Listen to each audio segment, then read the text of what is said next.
थोड़ा हट करूंगा वक्त के लिए, लेकिन आखिर में अभी चालू तो करिए हुजूर। सर, माननीय सभापति महोदय, अच्छा है हम सब संविधान पे बात कर रहे हैं। उस सदन में भी हुई, इस सदन में भी तमाम साथियों ने संविधान पे बात की। अपना अपना दायरा है, अपनी अपनी सोच है, अपनी अपनी प्राथमिकताएं हैं, लेकिन महत्वपूर्ण ये है कि हमने संविधान पे बात की। कई ओहदेदार लोग दूसरे स्तंभ के, वो तो ईश्वर से बात करने लगे हैं। भगवान को कितना काम है, किसी की नौकरी लगवानी है, किसी की शादी करवानी है, किसी को चुनाव जितवाना है, तो किसकी पर्ची निकलेगी, किसकी अर्जी लगेगी। तो अच्छा है कि हम संविधान के दायरे में बात कर रहे हैं।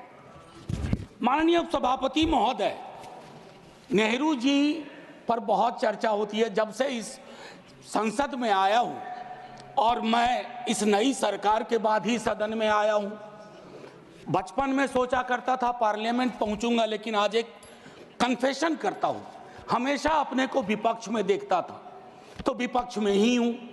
तो सर ऐसा है, मैंने कई दफा कहा है, 14 का चुनाव, 19 का चुनाव, 24 का चुनाव, जवाहरलाल नेहरू नहीं हारे हैं, विपक्ष हारा है, कांग्रेस हारी है।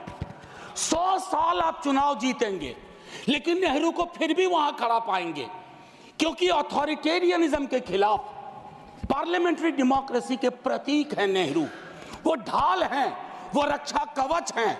और मैं आपको बताऊं, हमारे नड्डा साहब ने जेपी का उद्धृत किया, और मुझे अच्छा लगा कि जयप्रकाश जी ने जब इंदिरा जी को, वो इंदू लिखा करते थे, जब चिट्ठियां लिखी ना इमरजेंसी के दौरान, तो नेहरू को इन्वोक किया। I am writing to you in the name of your father Jawaharlal Nehru. वो ऐसे व्यक्ति थे, जब उनकी आलोचना नहीं होती थी तो छद्म नाम से अपनी आलोचना स्वयं करते थे। तो मैं क्या कहूं, जयप्रकाश जी का कश्मीर पर जो नेहरू जी को चिट्ठी थी या इंदिरा जी को चिट्ठी थी, अगर वो चिट्ठी आज मनोज कुमार झा अपने नाम से कॉपी पेस्ट करके लिख दे, तो सर शाम तक मैं टेलीविजन डिबेट में विलेन बन जाऊंगा। मेरे पर यूएपीए लगे ना लगे, सांसद हूं शायद ना लगे, लेकिन बहुत तरह की तोहमत लगेगी। सर एक आवश्यक बात, हम महापुरुषों की जन्मतिथि पुण्यतिथि पर माल्यार्पण वाले दुनिया के नंबर 1 देश हैं। इतनी पुष्प वर्षा करते हैं जन्मतिथि और पुण्यतिथि पे, लेकिन सर वो तिथियां इस बात की भी होती है कि हम अपनी चुनौतियों को स्वीकार करें। अगर हम संविधान दिवस मना रहे हैं, क्या फ्रीडम के बारे में नहीं बात होनी चाहिए? दोनों तरफ ऐसी बातें हो रही हैं, मेरी कमीज सफेद, तुम्हारी कमीज गदली। अरे साहब, संविधान की कमीज देख लो, वो गदला ना हो, उस पे दाग ना पड़े, ये हमारा दायित्व होना चाहिए। आज से 25 वर्ष बाद मैं इस सदन में नहीं होऊंगा, हम में से बहुत लोग नहीं होंगे। जब 100 साल पे चर्चा हो रही होगी, बहुत चर्चा होगी, लोग विश्लेषण करेंगे, जैसे आज हम करते हैं कि नेहरू को यह करना चाहिए था, नेहरू ने वो नहीं किया। 100 साल बाद कोई आपके बारे में टिप्पणी करे, मैं जीवित नहीं रहूं, संभवतः मैं सदन में नहीं रहूंगा, लेकिन वो भी अच्छा नहीं लगेगा सर, अशोभनीय लगेगा। टाइम मशीन नहीं है सर, नहीं तो मैं अपने सारे साथियों को 47-46 ले जाता। खून की नदियां बह रही थी दोनों तरफ, खून की नदियां, मंदिर में गाय काट के फेंकी जा रही थी, मस्जिद में सुअर फेंके जा रहे थे। उस दौर में एक ऐसे देश के निर्माण का संकल्प, गलतियां हुई होंगी, आप विलेन क्यों बनाते हो भाई? विलेन मत बनाओ, आपसे भी गलतियां होती हैं, हमसे हुई हैं।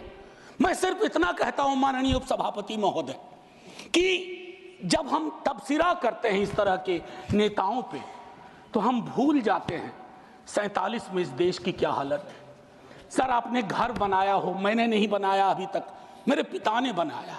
सर ग्राउंड फ्लोर बनाने में सबसे ज्यादा मेहनत लगती है, नींव है वो। नेहरू और अंबेडकर, पटेल, आजाद ने नींव डाली, आप सेकंड थर्ड फ्लोर बना रहे हैं, उन्होंने फर्स्ट फ्लोर बनाया, आप 5 फ्लोर और बनाइए, लेकिन नींव के बगैर फ्लोर किसी काम का नहीं है, ये याद रहना चाहिए। सर, माननीय उपसभापति महोदय, हमारे प्रधानमंत्री जी, भाजपा के कई साथी, और चूंकि ये संविधान की डायरेक्टिव प्रिंसिपल्स में है कि यूनिफॉर्म सिविल कोड, सर मैंने विस्तार से अध्ययन किया है, नड्डा साहब ने भी अध्ययन किया होगा, तमाम साथियों ने। सर कई तरह के उस पर विचार थे, लेकिन डोमिनेंट विचार था कि इसको रखो, किसी दिन वक्त आएगा इस पर बात होगी।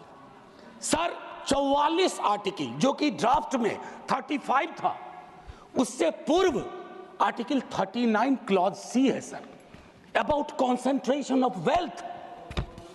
इनकम इनइक्वालिटी का इस देश में जो आलम है, हम टाइम बॉम्ब पे बैठे हुए हैं, टाइम बॉम्ब है ये, और ये सबको इंपैक्ट कर रहा है, ना सिर्फ गरीब मजलूम वर्गों को, मध्यम वर्ग को।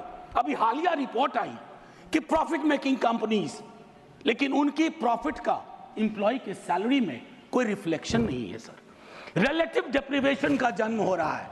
44 तक पहुंचिए यूनिफॉर्म सिविल कोड तक, लेकिन रास्ते में एक मील का पत्थर है आर्टिकल 39 सी, वहां रुकिए, ठहरिए, सोचिए कि इसको, क्योंकि अंबेडकर साहब को आप कोट कर रहे थे सोशलिज्म के बारे में कि वो कहते थे कि वो तो रचा बसा है, सेक्युलरिज्म रचा बसा, मानता हूं, लेकिन उन्होंने नेशनलाइजेशन ऑफ लैंड और इंडस्ट्री की भी बात की थी।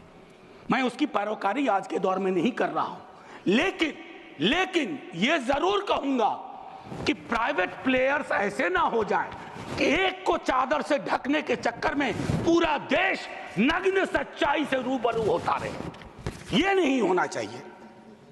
अब सर मैं एक बात कहता हूं, आज जब मैं यहां बोल रहा हूं, इस देश के किसी न किसी कोने में सीवर से एक आध डेथ हो चुकी होगी, सीवर में उतर करके खुदाई चल रही है इस देश में, कई जगह खोदे जा रहे हैं। एक खुदाई हम सब सांसद मिलके करें, वो जो सेप्टिक टैंक और सीवर में उतर करके जहरीली गैस से मरने वाले लोग, ये कौन है? ये हम एक हैं तो सेफ हैं में नहीं आते, ये हमारे हिस्सा नहीं है, इसी समाज का हिस्सा है।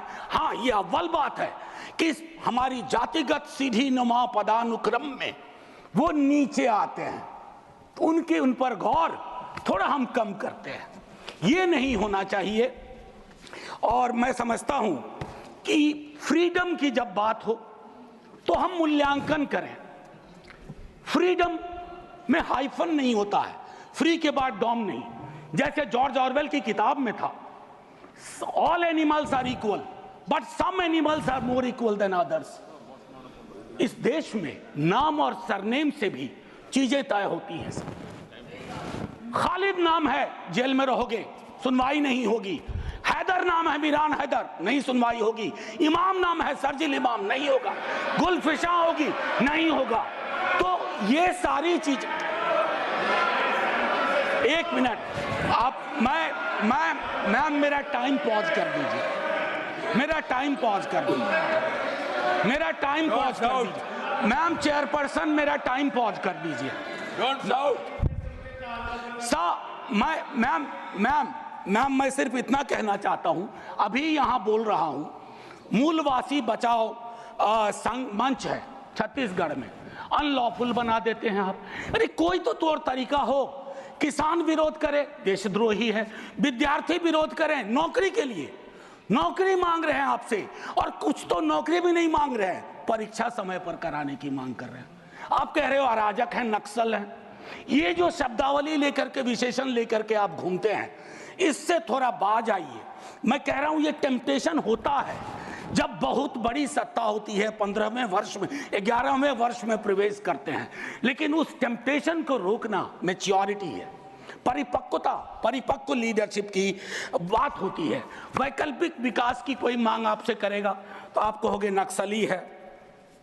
अब मैम चेयरपर्सन, एक और चीज कहना चाहता हूं, मैं पीड़ा साझा करता हूं बांग्लादेश में जो हो रहा है, साझा करता हूं पीड़ा।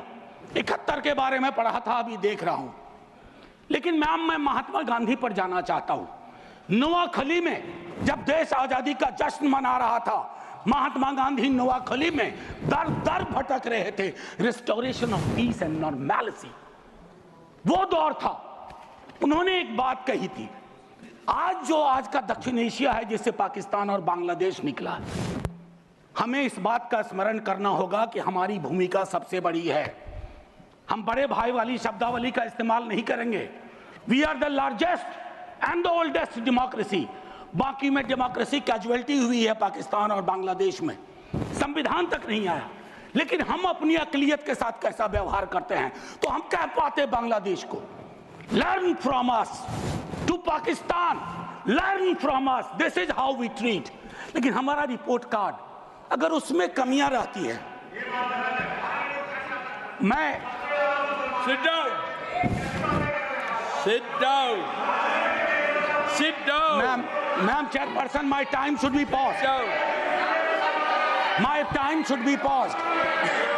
My time should be paused. My time should be paused. Honorable members. Ma'am, एक चीज मैं एक चीज कहना चाहता हूं। अंबेडकर साहब को कोट किया गया, अंबेडकर साहब को कोट किया गया, और एक मिनट किसी की भावना आहत हुई है तो मैं वापस लेता हूं। It is primarily a mode of, सुनिए, it is primarily a mode of associated living. Democracy is not simply a form of living, form of government. Associated living, कितना इसको अपने जीवन में उतार पाए, ऑफ कॉन्जॉइंट कम्युनिकेटेड एक्सपीरियंस, कितना उतार पाए। जातिगत जनगणना की जब बात होती है तो बट जाते हैं हम। क्यों बट जाते हैं भाई? वर्गीकरण की बात होती है, बिना जनगणना के वर्गीकरण कैसा? एनएफएस के माध्यम से एक नई रवायत का जन्म हो गया है। एक ओबीसी की लिस्ट में क्रीमी लेयर के इंटरप्रिटेशन के लिए आप राज्यों की समकक्षता इक्विवेलेंस को एक ऑर्डर के माध्यम से छुपा देते हैं। आपका दोष नहीं भी दूंगा, कहूंगा कि अधिकारी वर्ग के अंदर अभी भी वो मानस है कि वो रिप्रेजेंटेशन से परेशान होता है, चिढ़ता है, उसको लगता है ये यहां कहां आ गए। अभी बिहार में सर्वेक्षण हुआ, कई लोगों ने कहा हम तो इतने कम नहीं हो सकते। विजिबिलिटी और न्यूमेरिकल स्ट्रेंथ में फर्क होता है। विजिबल आप इसलिए अपने को समझते हैं ज्यादा कि आप न्यायालय में हैं, आप विद्यालय में हैं, आप सड़क पे हैं, आप चौक पे हैं, आप चौराहे में हैं, तो आपको लगता हम तो बहुत हैं। हमें कम क्यों दिखाया गया?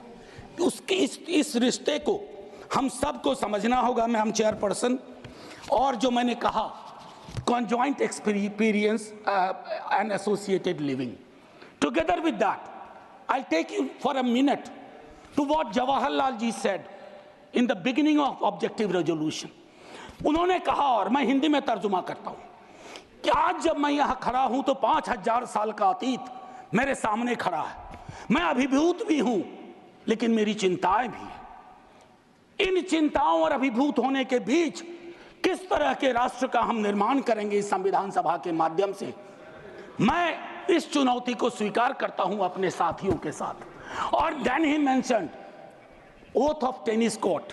मैंने इस सदन में एक दिन कहा था कि 1789 के रेवोल्यूशन के बाद जहां से लिबर्टी, इक्वालिटी, फ्रैटर्निटी आया, जवाहरलाल जी ने कहा तब के बादशाह ने वहां कमरे बंद करवा दिए कि कॉन्स्टिट्यूएंट असेंबली नहीं बैठ सकती है। एक कमरे से दूसरा कमरा, दूसरे कमरे से बरामदा, और आखिर में टेनिस कोर्ट में पूरी की पूरी असेंबली बैठी और ओथ लिया। उसको कहते हैं ओथ ऑफ टेनिस कोर्ट। उन्होंने क्यों यह उदाहरण दिया कि हमारी डेमोक्रेसी में भी कभी इस तरह के चैलेंज आ जाए तो संसद इमारत की मोहताज नहीं होगी। संसदीय लोकतंत्र इमारत की मोहताज नहीं होगी, वो इबारत देखेगी। और इबारत में फर्क है। मैम आज मैंने कहा था हट करूंगा, 1.5 से 2 मिनट और चाहिए। अब मैंने कहा कि वन नेशन वन इलेक्शन की बात हो रही है, उस पर विस्तार से बोलूंगा जिस दिन अगर आया, अगर सिलेक्ट कमेटी को गया तो अलग बात है। लेकिन मैम इस देश में वन नेशन वन इलेक्शन था। नड्डा साहब ने कहा, मैं मानता हूं कई दफ़ा क्या होता है जब आप कोट करते हैं, हमारी यूनिवर्सिटी में कहते हैं कि सेमी कोलोन के बाद किसी को कोट मत करो, उसको हम लोग कहते हैं पुअर साइटेशन, कि किसी को कोट किया। जैसे आपको उदाहरण के लिए मैम 30 सेकंड में कि मार्क्स ने कहा religion is the opium for masses, ऐसा कभी नहीं कहा मार्क्स ने। वो सेमी कोलन के बाद का एक सेंटेंस था, उन्होंने ये कहा is the Sai of oppressed, लेकिन सेमी कोलन के बाद का उठा करके कहा रहे रिलीजन के तो खिलाफ थे कार्ल मार्क्स। तो उसी तरह से साइटेशन के साथ दिक्कत है। मैं सिर्फ इतना कहना चाहता हूं, वन नेशन की वो साइकिल टूटी थी, वन नेशन वन इलेक्शन की साइकिल 60s मिड 60s में टूटी। आज क्या गारंटी है, हम कैसे अगले चुनाव तक ले जाएंगे? Will it be a proxy governance? Then it won't it undermine the idea of will of the people? मैं समझता हूं कि इस पर विशद चर्चा हो और तभी जा करके एक Kindly conclude. बस अभी तो 33 सेकंड लिया है, 1 मिनट और दे दीजिए। मैम चेयरपर्सन, तारतम्य तो थोड़ा टूट जाता है, फिर भी अपनी एक बात कह के खत्म करूंगा। बाबा साहब भीमराव अंबेडकर के बचपने का एक छोटा किस्सा। क्लासरूम में बैठे हुए थे सबसे पीछे, शिक्षक ने कहा चूंकि मैथमेटिक्स में बहुत अच्छे थे, आओ इसको हल करो। ज्यों ही वो बोर्ड की तरफ बढ़े, जितने कास्ट हिंदू अपर कास्ट के लोग थे वो दौड़ के बोर्ड के पास गए, क्योंकि बोर्ड के पीछे उनका टिफिन बॉक्स था। उनको लगा ये पोल्यूट हो जाएगा। मैम आज वो मान्यताएं नहीं हैं, लेकिन पोल्यूशन प्योरिटी की नई मान्यताएं आ गई हैं, एक्सक्लूजन की नई मान्यताएं आ गई हैं। और आखिरी में ऑस्विज एक जगह थी पोलैंड में, जहां जिसको सिर्फ गैस चैम्बर से मत समझिए, ऑस्विज के बनने में सालों की नफरत और घृणा थी, जिसका अंजाम ना सिर्फ जर्मनी में भुगता गया, पूरी दुनिया ने। तो ये नफरत घृणा, इस पर लगाम लगे ना तो हर मोहल्ले में ऑस्विज होगा। और आखिर में मैम, मैं आज जद पे अगर हूं, निशाने पे, मैं आज जद पे अगर हूं तो बदगुमान न हो, चिराग सबके बुझेंगे, ऐसी हवा किसी की नहीं होती। शुक्रिया मैम, जय हिंद।